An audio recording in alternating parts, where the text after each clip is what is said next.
And welcome to English पाठशाला। आज हम करेंगे present perfect continuous. So present as the name indicates, present मतलब अभी। ओके अभी परफेक्ट का हमने क्या याद करने का तरीका रखा है, हैज़, हैव, राइट। और यहाँ पे हम लगाएंगे द प्रेजेंट टेंस जो होता है प्रेजेंट मतलब अभी। Okay so we say that अभी जो हो रहा है, अभी चल रहा है, मतलब शुरू हुआ किसी टाइम में और अभी भी चल रहा है, तो वो रीसेंट पास्ट हो सकता है या थोड़ी देर का पास्ट हो सकता है। सो अभी परफेक्ट में हमने बोला था, हमने क्या यूज़ किया था प्रेजेंट परफेक्ट में, has, he has finished his work. So has या हैव हम इसमें यूज़ करेंगे। और कंटिन्यूअस में जब हमने प्रेजेंट कंटिन्यूअस किया था तो हमने यूज़ किया वर्ब प्लस ing, राइट। सो वर्ब प्लस ing, तो इसकी जो फॉर्मेशन जो है ऐसी ही है, हैज़, हैव के साथ अब हमने लगाना है been. Has been, she has been talking to me, she has been talking to me for the last 1 hour for example, right। so इसको हमने याद रखना है कि हमेशा जो है इसका हमें कैसे पता लगेगा कि ये present perfect continuous है। has been plus ing form of verb और have been plus ing form of verb, right। so for example जैसे अगर हम लें that we started learning the tenses in June, so this is July and we are still learning the tenses। Okay तो अब इसको हम थोड़ा clinically और रिफाइंड तरीके से कैसे बोलेंगे, which will convey the meaning correctly, ठीक है। सो वी विल से, सो हमने बोलना है कि if you convert it into English that we started learning tenses in June, ठीक है, we started learning, okay now then in July we are still learning tenses. So how will we write it? So we, right, we, and again now the helping verb. So we have been, subject plus helping, we have been, okay, सीखना, learning. So we have been learning tenses, okay। अब हमने बोला कि हम जून में शुरू किया था, अभी जुलाई हो गया, अभी हम पढ़ ही रहे हैं। So we have been learning tenses since June, okay so this is one way. अब अगर हमको इसी को अगर हम लिखें, we have been learning tenses for a month, so do they mean the same? Do they mean the same?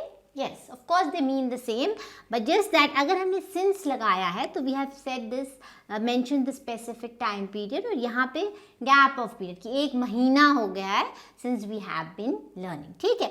तो अगर हमने इसको simple present में बोलना होता so we are learning tenses, right। अगर हमने इसको perfect में बोलना था present perfect में तो we have learned tenses, मतलब हमने सीख लिए। एंड यहाँ पे हम कंटिन्यूस प्रेजेंट परफेक्ट कंटिन्यूस कर रहे हैं, so we have been learning tenses, ठीक है। तो हमने जो है इसमें अब हम ये याद रखेंगे, जब हम बोलते हैं तो हमारे पास इतना टाइम नहीं होता है सोचने के लिए कि हम ये इसमें प्रेजेंट परफेक्ट लगाएंगे या क्या लगाएंगे, simple present. So now here you will see कि कोई भी चीज़ है, ठीक है, जो अभी होती आ रही है, चल रही है, ठीक है। So anything that is going on, मतलब अभी कोई काम जो है चल रहा है, अभी कोई कार्य जो है चलता रहा है, मतलब चलता आ रहा है काफ़ी, मतलब किसी पर्टिकुलर टाइम पीरियड चलता आ रहा है, ठीक है। तो वो हमारा जो है सिग्निफाई करेगा कि ये प्रेजेंट कंटिन्यूअस, ठीक है, टेंस है, ठीक है। That I have been studying for the last 2 hours, so I have been, मैं अभी भी पढ़ रहा हूँ लेकिन पिछले दो घंटे से पढ़ रहा हूँ। तो जब हमारे पास ये टाइम पीरियड होगा, एनी एक्सप्रेशन मतलब कोई क्लॉज हो सकता है, फ्रेज हो सकता है, विच विल कन्वे कि ये कौन, मतलब कब से पढ़ रहा है, कहीं स्पेसिफिक टाइम बता रहा है या कोई गैप ऑफ टाइम बता रहा है, पिछले महीने से, पिछले साल से, पिछले 10 सालों से, राइट। ओके सो और हम जो हमारे वर्ड्स हैं जो हम यूज़ करते हैं, दोज आर फॉर इंस्टेंस की वो मतलब इसका मतलब होता है से, हिंदी में वो पिछले कुछ सालों से IAS की तैयारी करता आ रहा है, राइट, लाइक दिस, और he has been playing football for the last, पिछले 2 घंटे से फुटबॉल खेल रहा है, राइट। अब हम एक ये एग्जाम्पल लेते हैं that I am watching TV. Okay, so if we are writing I am watching TV, तो I am watching TV, so which tense is this, right? तो एकदम अब आपका ing है, okay, so you must know that this is our present continuous. I am है present continuous, ठीक है। अब मैं ये बोलना चाहती हूँ कि मैं पिछले 2 घंटों से TV देख रहा हूँ, मैं पिछले 2 घंटों से टीवी देख रहा हूँ। सो अब हमने इसको कैसे लिखना है, हाँ, ओके। सो मैं अगेन आई, सो अगेन अब यहाँ हिंदी में हम लिख रहे हैं, हिंदी में चलता है कि आपका सब्जेक्ट होगा और जो भी आप कार्य कर रहे हैं, ठीक है।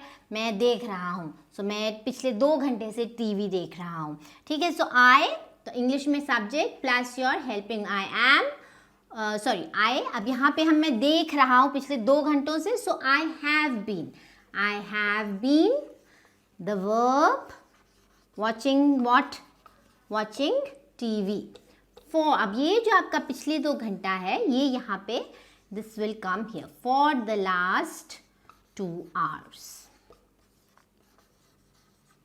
Okay, correct. So this will show your continuity, मतलब ये पास्ट की जो है कंटिन्यूटी, पास्ट एंड नाउ को कंटिन्यूटी के फॉर्म में जो है प्रेजेंट करता है, your present perfect continuous tense, okay. Now if we just go back to, अभी हमने ये लास्ट हमारा फॉर्म ऑफ टेंस है, प्रेजेंट टेंस का लास्ट टाइप है। सो अगर हमने विल जस्ट रिवाइज लिटिल, सो जैसे मैं कोई भी कार्य करता हूँ, आई जॉग, ठीक है, मैं जॉगिंग कर रहा हूँ, आई एम जॉगिंग, ओके, या आई एम राइटिंग और whatever, right, I am writing, then I have written, okay, perfect complete काम, I have been writing letters to my father for the last 2 years, right. So this, तो ये आप अगर एक बार अपने दिमाग में बिठा लेंगे, देखता हूँ, देख रहा हूँ, देख चुका हूँ, देखता आ रहा हूँ, तो इसको हिंदी में आपने इसी फॉर्म में जो है याद रखना है, राइट। और तो ये perfect continuous, present perfect continuous में it will always be followed by a time expression, ठीक है, जो एक रीसेंट पास्ट हो सकता है या थोड़ा पुराना हो सकता है, ठीक है, that means for a day और since last year, for the last 5 years, and then it can also be जैसे कोई related action है, जैसे I have been living alone since my brother left.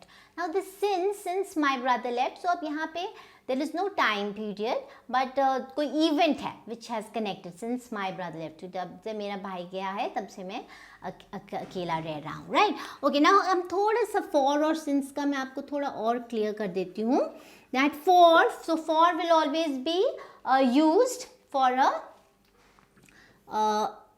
A gap of time, ठीक है, gap of time मतलब जैसे month, I have not been visiting Delhi. I have not been visiting Delhi. I have not visited. That will be past. So maybe I have been writing to you for a month. Okay. So gap of time मतलब month. Okay. अब यहाँ अगर हमने specific time बताया है September. I have been learning dance since September. ठीक है, तो हमारा since आएगा. So then this will be a specific time period. So specific time period जब होगा तो हमारे पास since लगेगा. तो ये आपने याद रखना है consciously अपने दिमाग में कि कोई specific time period है, then you will use since. And if it is a gap of time like a month, or say I have been living alone for a year now, right? So year कोई हमने बोला year 10 years 5 years. अगर हम mention कर रहे हैं 1995, I have been living in this house since 1995. So then we are using since. So specific, अगर हमने कोई year है या day of the week है, right? Or 2 p.m., 3 o'clock, 8 p.m., then you will use since. And if you have to just say that last week I have been, or Rahul has been going to school for the last 1 month. So then again it will be a gap of time. So it can be like a month, year, or since childhood. So which will imply a gap of time, right? So हम एक और example ले लेते हैं. जैसे बारिश शुरू हुई. So it started raining on Monday. Okay, it started raining on Monday. और आज suppose Wednesday है. So it is still raining. So how will we say it? It has been raining. Okay, so it has been raining. It has been raining. Okay, so there are two ways of writing it. It has been raining since Monday. Okay, and if you want to say it in another way, by using for, it has been raining for 2 days. So this is the difference. So आपने present perfect continuous में याद रखना है has been, have been, ing form of verb, and how will you join it with the time expression with the help of for and since. So for and since Hindi में उसका मतलब हुआ से. मैं पिछले 4 घंटों से पिक्चर देख रहा हूँ. ठीक है. सो ऐसा होता आ रहा है या देख रहा हूँ, और टाइम पीरियड जहाँ पे होगा, then we will use the present perfect continuous. अगर आपका खत्म हो चुका है, then you will use the present perfect tense. या कर रहे हैं तो आपका प्रेजेंट कंटिन्यूअस, सॉरी, हो चुका है तो प्रेजेंट परफेक्ट. और अगर जनरली कोई हैबिट बता रहे हैं या कोई फैक्ट है, स्टेटमेंट है, then it rains a lot here. So rains, just the verb and either the root, just the root verb, yeah, s, yeah, ies or s, right? So all these things. So we have completed with our present tense. So if you have missed out on any of the tenses, on any of the present, different types of present tenses, please go back to them and please keep revising them. जब तक आप अपने आप practice नहीं करेंगे, watching this video will not yield anything. कुछ फ़ायदा नहीं होगा सिर्फ देख के सुन के, जब तक आप बोलेंगे नहीं. So subscribe to the channel, like, share and comment. If you have any viewpoint or anything that needs to be clarified, do so. And that's it for today. And the next time we come with regular and irregular verbs, जिसको थोड़ा simplify करके मैं बता दूं. जैसे हम spellings जो है चेंज होते हैं when we use a particular tense, like ed, talked, broken. So how and why does break change into broken, right? How does go, went, gone work? Why is it go, went and gone? So these are the things that we will be touching on as a part of the regular and irregular verbs, right? So thanks for watching.